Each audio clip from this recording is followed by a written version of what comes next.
if you're apologizing and you're saying, then you go on to say, well, it was taken out of context and it was off the record. I mean, okay, why are you apologizing if it was taken out of context, right? You know you said something you probably shouldn't have said, Phil. I'm going to tell you something as a reporter. There are very few things that we hear that get us upset. We hear a lot of things as reporters. Brooke, you know.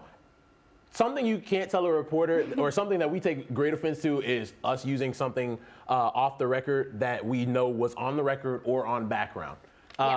This was attributed to Phil Mickelson. This has been a reporter in golf for a long time. So I have a hard time believing that he just very credible reporter. You burn a bridge like Phil Mickelson like that for a story like this. I don't think that happened. And so to make that accusation, it's a big claim.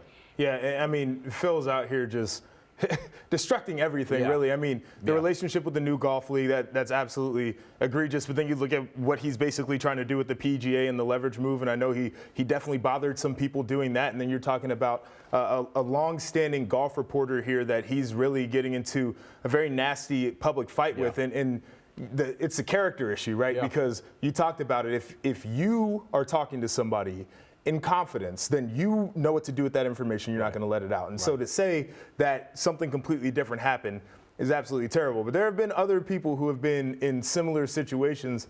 One that comes to mind for me is John Gruden recently, where a couple of emails that were released, and I'm still waiting for the emails about the Washington football team or the Commanders or whatever they're called now to be revealed as well. But that basically ended the man. And he made comments about everybody. DeMaurice Smith, he talked about CTE. He talked about homosexual players in the NFL. Like, he really went there, and it was years ago, but it came back and it really bit him hard. Yeah, no, I think for Phil specifically, you look out there and you're on that limb by yourself. You see Bryson. You're on the island and you're like, guys. Like you're like, help.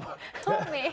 So you have a guy like Bryson DeChambeau saying, no, I'm fully committed to the PGA Tour. Or Dustin Johnson like, no, I'm not looking to go anywhere anytime soon. And then you feel like, I put my foot in my mouth. I mean, you mentioned, Joshua, about Gruden and how he kind of, he was another example of somebody who did this. But, I mean, do you think he made the mistake by saying this, I'm going to use this as leverage to strong-arm the PGA Tour? Like, if you're going to use it as leverage, don't say that you're going to use it as leverage, right? Yeah, we knew from the get-go that's what it was about. Right. Yeah.